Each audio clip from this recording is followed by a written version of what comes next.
칼슘 보충제와 같은 이런 약물 치료들을 한계점에 대해서 좀 말씀을 드릴게요. 뼈를 튼튼하게 하려다가 오히려 다른 장기에 문제를 일으킬 수 있는 것입니다. 식습관으로도 골다공증을 어느 정도 예방하는 데 도움을 받을 수 있는데 몇 가지 추천을 해드릴게요.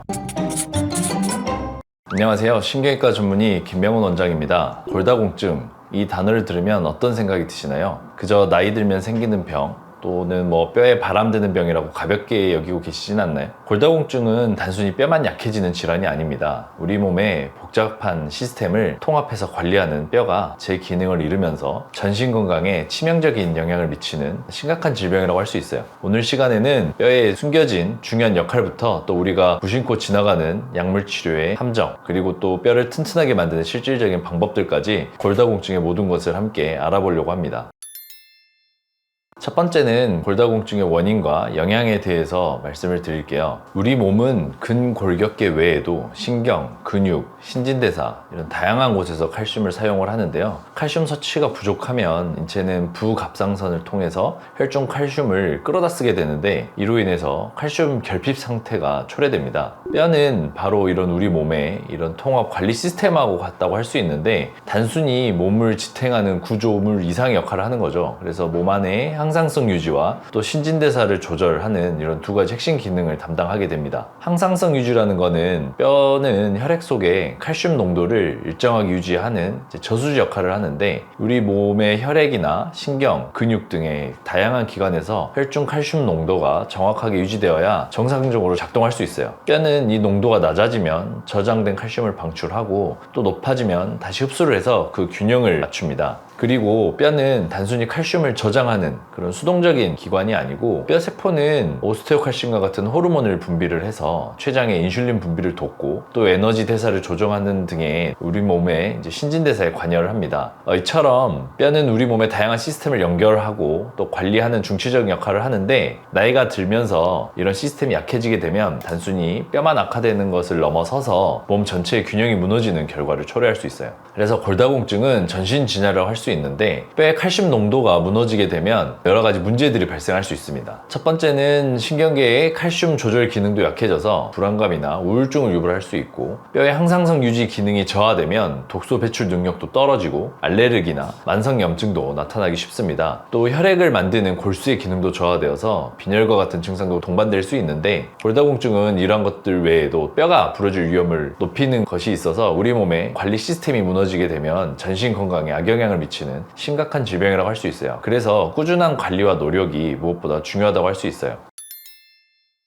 그래서 많은 분들이 이제 칼슘 보충제와 같은 이런 약물 치료들을 병행을 하게 되는데요. 한계점에 대해서 좀 말씀을 드릴게요. 우리가 음식으로 칼슘을 섭취를 했을 때 필요한 만큼 흡수하고 또 나머지는 자연스럽게 배출하게 되는데 너무나 고용량의 칼슘 보충제는 오히려 과부하를 줍니다. 농축된 칼슘 덩어리가 뼈에 제대로 흡수되지 못하고 이런 엉뚱한 곳에 쌓이는 현상이 발생할 수 있어요. 이소성 석회화라고 하는데 혈관이나 신장, 연골 이렇게 본래 칼슘이 존재하지 않아야 될 부위에 칼슘이 침착되는 것을 의미를 하는데 동맥경화를 가속화하거나 신장 결석을 유발하거나 또는 심혈관 질환의 위험을 높일 수 있다는 연구 결과가 보고되고 있습니다.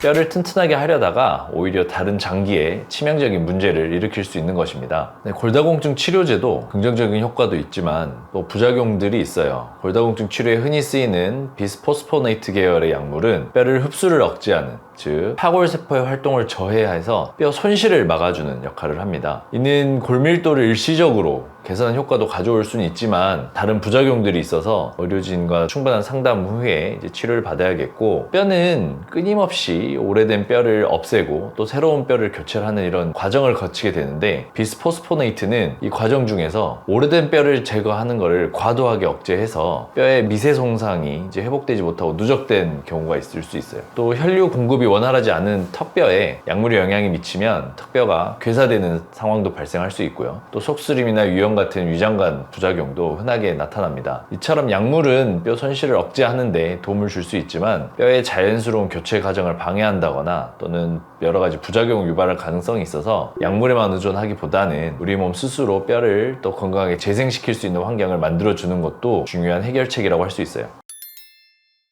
식습관으로도 골다공증을 어느 정도 예방하는 데 도움을 받을 수 있는데 몇 가지 추천을 해드릴게요. 흔히 우리가 뼈에 좋다고 하는 식품들은 당근이나 청경채, 시금치 이런 녹황색 채소와 두부, 멸치, 뱅어포 이런 칼슘 함량이 좀 높은 음식들을 추천하는데 이 외에도 몇 가지 추천드린 음식들이 있어요. 하나는 생참깨인데 이제 칼슘과 뼈의 핵을 이루는 인이 풍부하고 비타민 B군도 많아서 뼈 재생에 큰 도움이 됩니다. 볶은 참깨는 영양소가 좀 파괴되고 오히려 좀 해가 될 수 있어서 생참깨가 좀 더 좋다고 할 수 있고요. 밥 숟가락으로 이렇게 떠서 드시거나 씨앗즙 형태로 섭취를 하셔도 좋습니다. 그리고 또 하나는 당근 씨앗즙인데 아까 당근과 같은 녹황색 채소가 좋다고 그랬잖아요. 당근은 채소 중에서 칼슘을 많이 함유하고 있어요. 당근을 베이스로 해서 생참깨, 그리고 뭐 홍화씨나 생모밀, 달맞이꽃씨, 귀리 이런 씨앗들을 함께 섭취하면 이제 시너지 효과를 낼 수 있는데 어르신들 옛날부터 홍화씨 많이 먹잖아요. 뼈 튼튼하게 한다 그래서 홍화씨에는 뼈를 튼튼하게 하고 골밀도를 높이는 백금이라고 하는 영양분이 함유되어 있고 또 귀리에도 비타민 B군과 비타민 E가 풍부해서 뼈 재생을 돕고 항산화 작용을 합니다. 섭취 방법을 알려드리면 씨앗즙을 만들어서 식후에 200cc 정도 마시는 게 좋고 또 소화 기능이 약하다고 하면 100cc나 뭐 이렇게 낮은 용량부터 점진적으로 늘리시는 게 좋고요. 이런 도움이 되는 음식뿐 아니라 탄산음료, 가공 음식, 당분, 튀김, 커피 이런 애들은 칼슘을 배출시키기 때문에 오히려 골다공증 환자들한테는 섭취를 피해야 하고 또 칼슘이 부족할 때 단 음식이 당기잖아요. 그런 거는 이제 몸에 칼슘을 배출시키려고 하는 거라서 좀 이런 것들은 조절이 필요한 음식들이에요.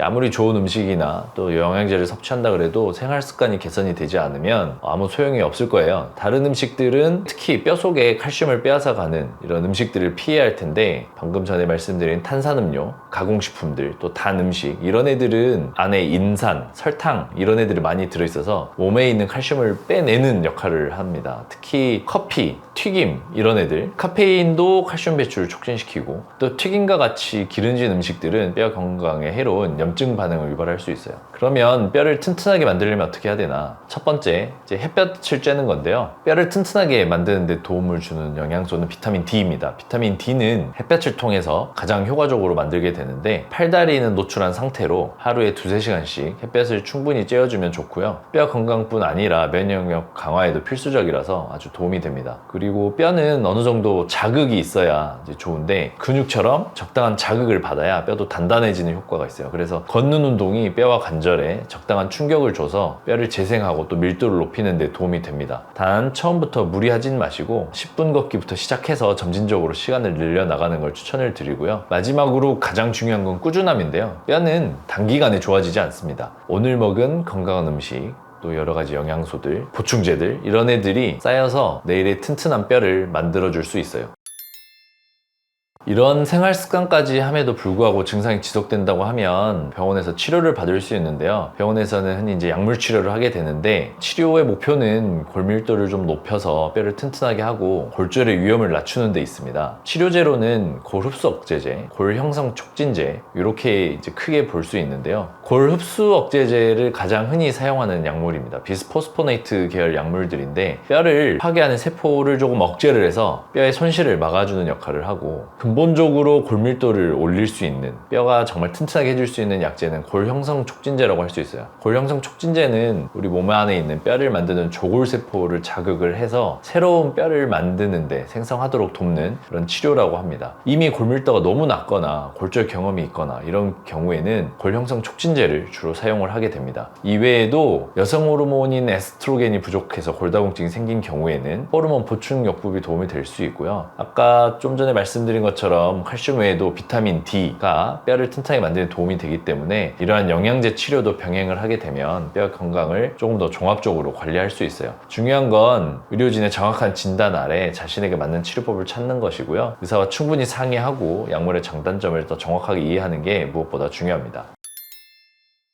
그래서 오늘 영상에서는 골다공증이 단순히 뼈의 문제만이 아니라 우리 몸 전체의 통합 시스템을 무너뜨리는 심각한 질병이라는 사실을 알게 됐는데 단순히 약에 의존하기보다는 뼈를 망치는 식습관도 버리고 뼈를 또 튼튼하게 만드는 당근 씨앗즙이랄지 이런 여러 가지 음식들을 섭취를 해야 하고요. 또 햇볕을 쬐고 꾸준히 걷는 습관을 통해서 자연의 치유력을 극대화하는 게 좋습니다. 무엇보다 중요한 건 꾸준함이고 늦지 않았으니까 오늘부터라도 여러분들의 뼈를 위해서 부단한 노력을 시작하시기 하시면 좋겠어요. 이 영상이 도움이 되셨다면 구독과 좋아요 눌러주시고 주변에 골다공증으로 고생하시는 분들에게 이 영상을 꼭 공유해 주세요. 감사합니다.